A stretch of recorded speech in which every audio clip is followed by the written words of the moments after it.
Alhamdulillah kita sudah selesaikan semuanya. Ya kan? Berapa ini ya? Ada beberapa ya nomor perkara yang diabaikan dan sebagainya. Ya kan? Dan alhamdulillah semua isi dari materi dari itu saling terkait, saling terkait. Meskipun kita nggak bareng-bareng ya, tapi saling terkait. Untuk sidang selanjutnya hari apa, Pak? 3 hari lagi. Oh, 3 hari lagi. Hari Rabu. Hari Rabu. Makanya saya juga bingung apa mereka siap ya. Artinya hari Rabu itu saya mau berikan jawaban pada kita. Tanggal 5. Hari Rabu tanggal 5 jam 2 siang. Jam 2 siang. Ya, mudah-mudahan untuk kami beberapa dari kami mengatakan bahwa perkara ini bukan perkara pidana, tapi perdata. Karena di baik ahli maupun saksi yang mengatakan bahwa itu adalah transaksi jual beli, ya kan, jual beli koin. Oleh sebab itu penipuan, kalau dikatakan penipuan itu jauh panggang dari api ya, tidak ada penipuan. Makanya saya bilang kenapa mereka cari piramida, pasal piramida 105 itu, Undang-Undang Nomor 7 Tahun 2014, karena memang tidak ada kesempatan untuk mengangkat yang lain. Sebenarnya kalau mereka GPU mengangkat penipuan dalam hal ini itu agak berat buat mereka karena harus dilampiri dengan barang bukti yang pada waktu itu yang kita duga tidak benar atau dalam tanda kutip kita duga rekayasa. Ya kan, oleh sebab itu mungkin dihindari pakai tuntutan penipuannya, kita lari kemana-mana. Ya kan? Dari awal yang namanya pelapornya itu tidak melaporkan masalah ponzi, tidak melaporkan masalah piramida, melaporkan dia ditipu. Gitu. Makanya tadi tegas dengan dari Pak Asep atau Pak Roy tadi yang mengatakan, kalau gitu semua member itu sama dong statusnya. Mereka juga exchange, mereka juga sudah menukar dan sebagainya. Ya kan? Kenapa harus mereka bertanggung jawab? Ya kan? Tadi diibukan dari beberapa saksi. Yaitu adalah buang badan, cari kambing hitam, karena dia punya program-program gak jalan, kemudian diminta pertanggungjawaban oleh member program ya, bukan yang berpikir ya, program itu dia mencari orang yang harus bertanggung jawab, kambing hitam. Jadi seolah-olah dia tidak bisa memenuhi tanggung jawabnya untuk menyelesaikan program-program arisan-arisan itu. Jadi seolah bukan karena dia, tapi karena orang di atasnya. Gitu. Berarti untuk selanjutnya itu replik ya Pak ya? Apa duplik gitu Pak? Iya, dari mereka kan. Dari mereka. Minggu depan tuh replik, kayaknya Rabu ini replik ya. Terus hari Seninnya duplik. Oh iya. Hari Senin duplik. Ya karena ini memang menurut hakim harus maraton karena berhubungan dengan masa tahanan. Masa tahanan itu sangat sensitif. Kalau mereka nanti persidangan di masa tahanan pasti akan dapat teguran. Tapi manajemen persidangan ini tidak bisa dikelola dengan baik.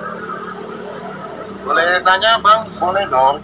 Itu masalah tuntutan kok sampai 10 tahun. Itu sebenarnya seperti apa kronologinya? Padahal kan nyata-nyata katanya sudah bersalah. Ya mungkin berhubungan dengan penyitaan. Masa sitaannya 1 triliun tuntutannya 6 bulan kan nggak mungkin. Ya mudah-mudahan pemerintah Indonesia termasuk Pak Presiden Jokowi nanti mengetahui nasib kita yang selama ini mengharapkan edisi cash dibuka kembali. Amin. Ya makanya kan teman-teman ya seharusnya mempertanyakan di Bapepti kenapa ini dicabut izinnya. Ya kan? Seharusnya kan ditanyakan dan diberikan pemahaman bahwa masa gara-gara administrasi dicabut gitu. Administrasi maksudnya tidak melakukan pelaporan atau apa yang per bulan ya. Yang bagaimana orang bisa melapor yang mana para manajemennya istilahnya itu semuanya ditahan. Ya, bagaimana dia ngasih melapor? Dan di sana kan tidak ada fasilitas, tidak ada mesin tik, tidak ada apa, bagaimana gitu. Yang menarik seolah-olah tidak tahu keberadaan mereka. Tetapi salah satu daripada pegawainya menjadi saksi di kasus ini. Ini kan bertanyakan, kalau dia tidak tahu kenapa jadi saksi? Pegawainya jadi ahli kemarin. Ya. Berarti kan dia tahu posisinya di mana kan? Betul. Ya kan? Kalau posisinya di Barreskrim ya seharusnya mereka kirim surat ke sana. Kami tidak tahu, tapi dia sebagai ahli di masalah pidana ini. Ya banyak orang yang tidak mengatakan sebenarnya.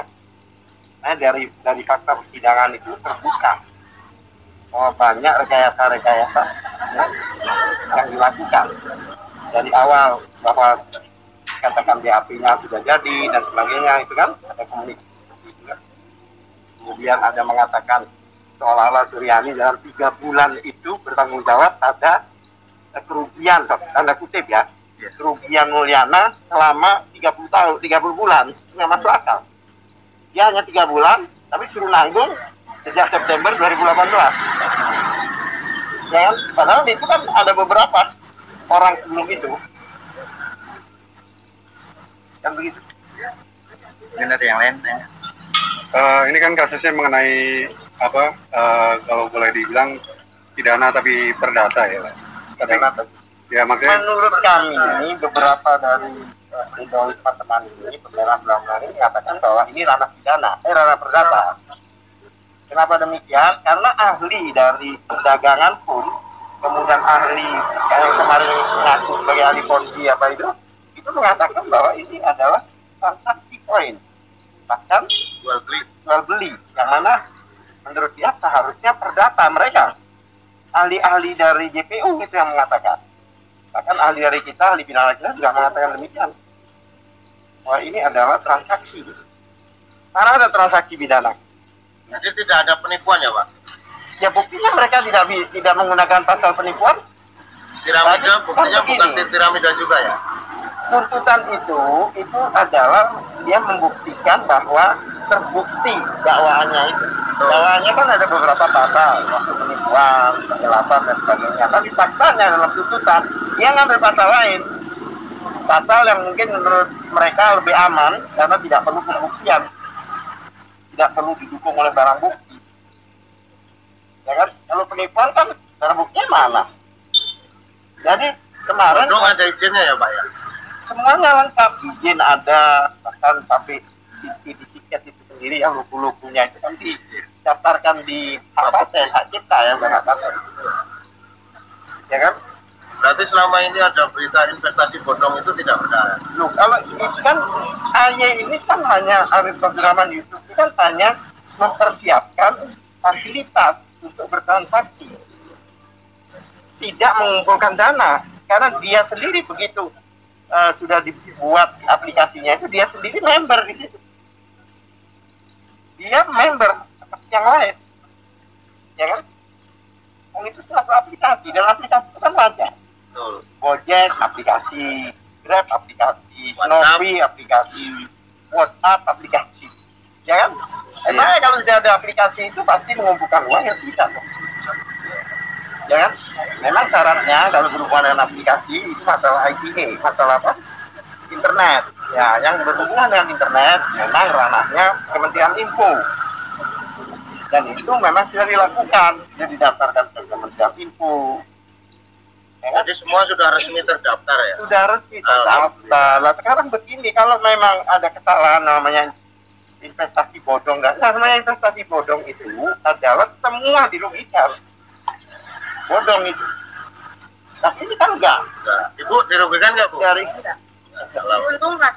Masya Allah. Dari 57.000 orang hanya 1 orang. Kan aneh. Berarti yang bermasalah 1 orang itu. Iya. Ya kan? Kalau Ya, betul. Ya betul. Kalau kita bicara sekolah ya. Pak RT untung baru Pak RT? Untung. Ya. Pak RT-nya Pak Ayu ya? Ya betul. Iya. Nah, seperti kalau kita bicara orang pelajaran sekolah ya, ya kan? Kalau 1-2 orang contohnya, 1-2 orang nih, ya, 1-2 orang itu yang nggak bisa, berarti masalahnya orang itu. Tapi kalau semua murid nggak bisa, gurunya kan? Iya. Ya kan? Bermasalah. Ini juga gitu.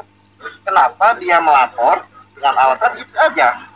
Intinya terbukti di persidangan dia terlalu banyak program sehingga dia tidak bisa mengendalikan.